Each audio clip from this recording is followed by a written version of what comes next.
a pas donné le droit de faire du Gabon ce que nous sommes en train de faire.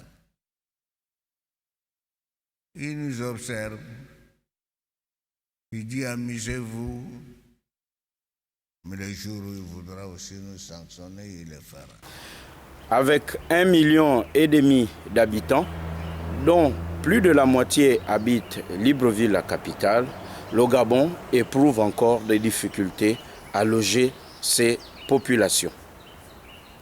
Derrière la force des promesses et des projets politiques, il y a la faiblesse des actes.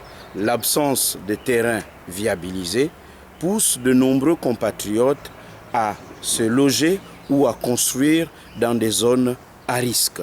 Ces zones sont aujourd'hui ces bidonvilles que l'on voit pousser comme des champignons. Si l'on note la présence de quelques îlots de quartiers organisés, nombreux sont les Gabonais, en l'absence de terrain viabilisé, qui construisent dans ces zones à risque. Dieudonné Koumba et Gabin Atiga ont visité pour vous l'un de ces quartiers mal structurés, encore appelé la baie des cochons. C'est le quartier derrière l'hôpital, à un jet de pierre du centre-ville de la capitale gabonaise.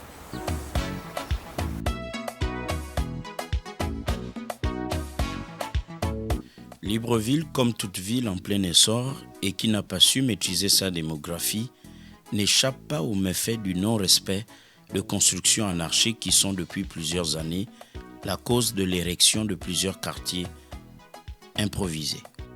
Situé à 1 minute du centre-ville, le quartier derrière l'hôpital est l'un de ces quartiers défavorisés de la capitale.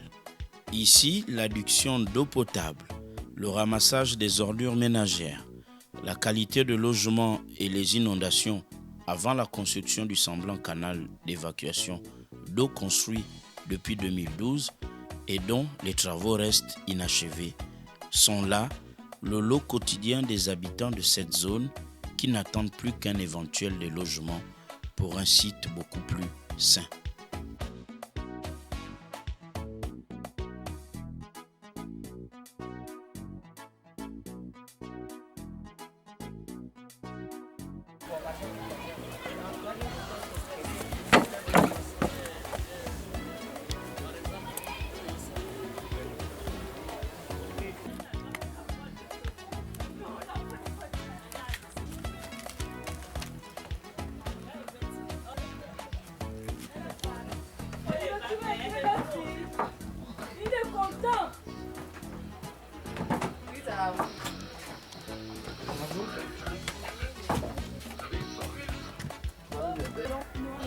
Comment vous faites pour vos ordures?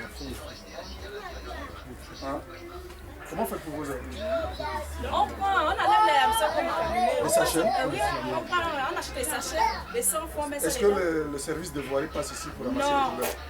Il ne passe pas. Il ne passe même pas. Rien, ils n'ont pas longtemps. Donc vous les rejetez dans le canal ou bien? Oui, là-bas. On peut acheter à la poubelle de là-bas. Mais là, elle était nettoyée. Demain, après-demain, comment vous faites? Vous allez refaire la même chose? Là où les autres vont commencer à balancer, nous aussi. Donc votre problème, c'est d'amener la poubelle jusqu'à la route principale, c'est ça? Ouais. Mais c'est vachement loin. Soulever les ordures, aller jusqu'à là-bas, c'est loin. Pour le moment, lorsque nous avons nos ordures, on va les déposer à la route. Ouais. Mais au début, il y avait des jeunes, une petite association, oui, et qui demandait 3 000 francs chaque fin. Par famille? Par famille, oui. Et c'est ce que l'on faisait, ils venaient, mais après, on a donné. Ils ont arrêté? Ils ont arrêté. Ils sont partis. Mais depuis qu'ils ont arrêté, comment vous faites? Est-ce que vous les jetez dans le canal qui est inachevé qu'on a vu là? Non. Ça, c'est bien avant que le canal ne soit construit. Que l'on balançait. Oui. Et après, pour le moment, quelques-uns vont là-bas. Et les autres vont à la route déposer. Voilà, c'est comme ça. Est-ce que les véhicules, les voitures de voirie ramassent, font la collecte? Ou quand vous jetez à la route, ça reste là, ça traîne? Non, ça ramasse. Ils commencent à ramasser? Oui, ils ramassent. C'est ce qu'ils font. Vous connaissez plus le problème d'inondation ici?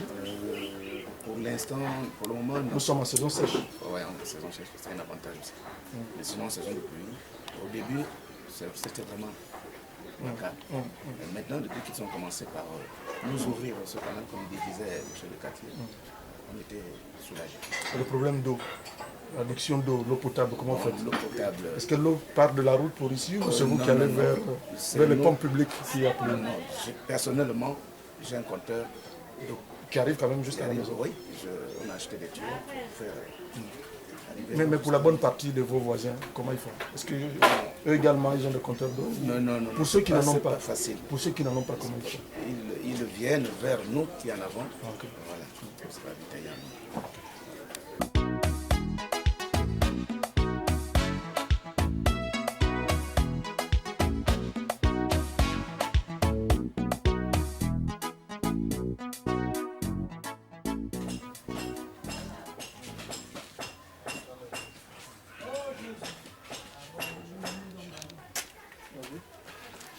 Là, chez le trône, là, c'est là.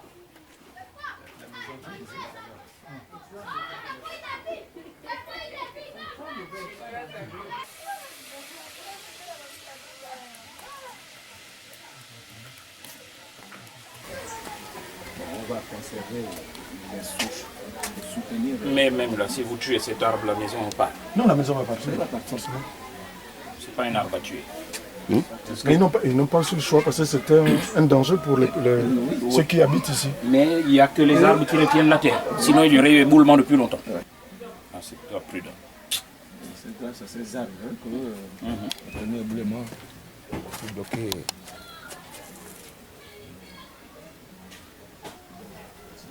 Et cette maison habitée? Oui.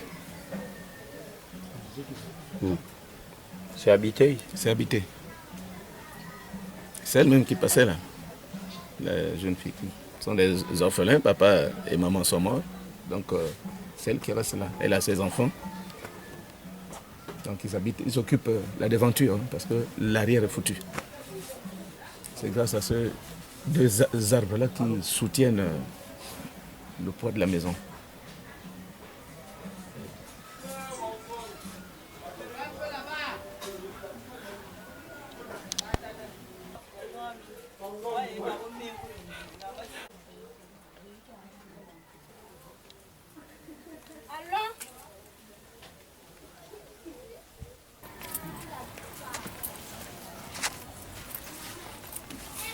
Il y a également ce problème d'eau qui recèle, qui vient de là-haut. C'est un sujet malien ou sénégalais parce qu'il a des machines à laver. Il a une blanderie quelque part. Ce sont ces eaux-là qu'il évacue. Au début, ça passait bien par ici. Et maintenant, puisque la place là... Est-ce que vous ne lui avez pas demandé de faire passer ça par exemple dans des tuyaux pour le déverser jusqu'au canal? Le chef du quartier s'est rendu même. Il a été interpellé plusieurs fois. Mais il ne se plaît pas aux autres. Non, pas.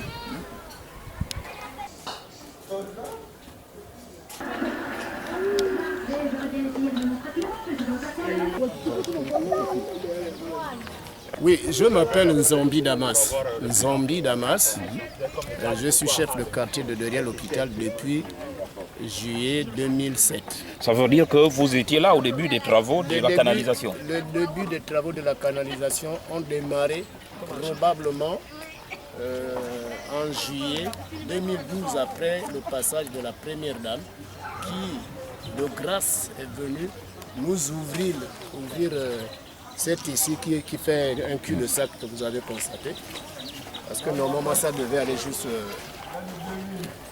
joindre la route principale. Là. Mais on se rend compte que les travaux sont inachevés.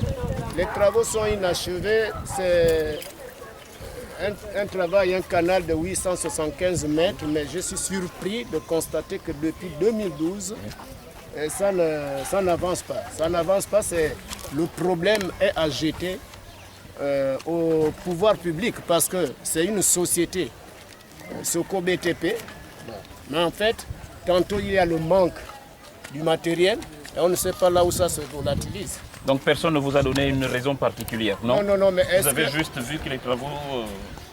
Mais mon fils, est-ce que les autorités qui travaillent ce canal ont pensé à un jour, un seul instant, qu'il y a un chef de quartier qui est là, qui représente l'administration, à qui nous devions quand même lui rendre compte, ou bien pas me rendre compte en tant que cela, mais plutôt me faire part de ce qu'ils sont en train de faire. Ou ne serait-ce que vous associer à ce qui se fait. Vous m'associez, voilà.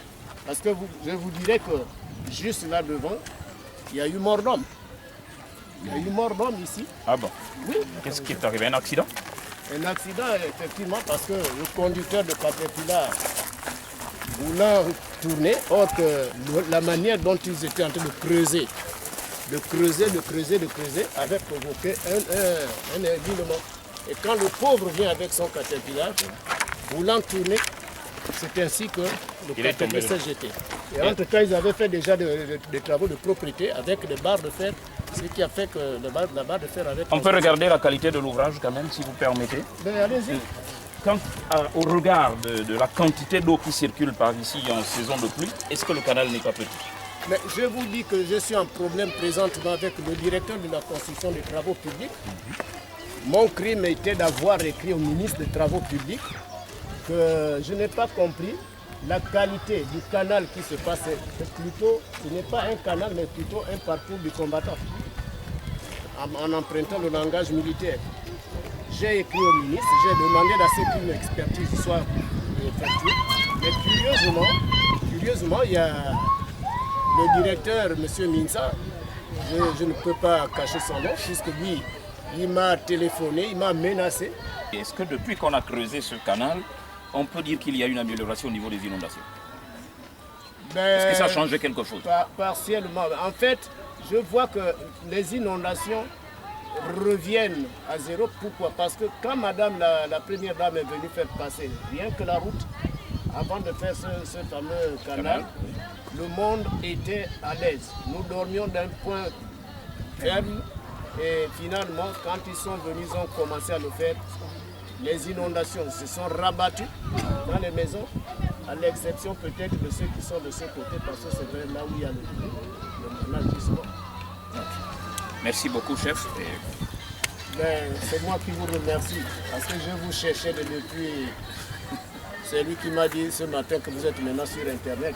Mais sinon, je vous ai suivi hier.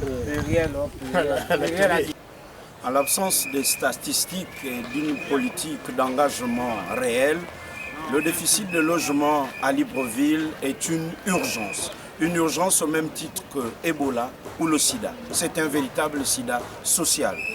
Le problème du logement interpelle toutes les composantes de la société gabonaise, les autorités et la société civile. Aujourd'hui, la réflexion doit être en marche car le problème est là et bien réel. Nous vous remercions donc d'avoir été avec nous. C'en est terminé avec ce numéro de Plus Réel. Nous attendons vos suggestions, vos propositions de sujets et vos critiques à notre adresse mail.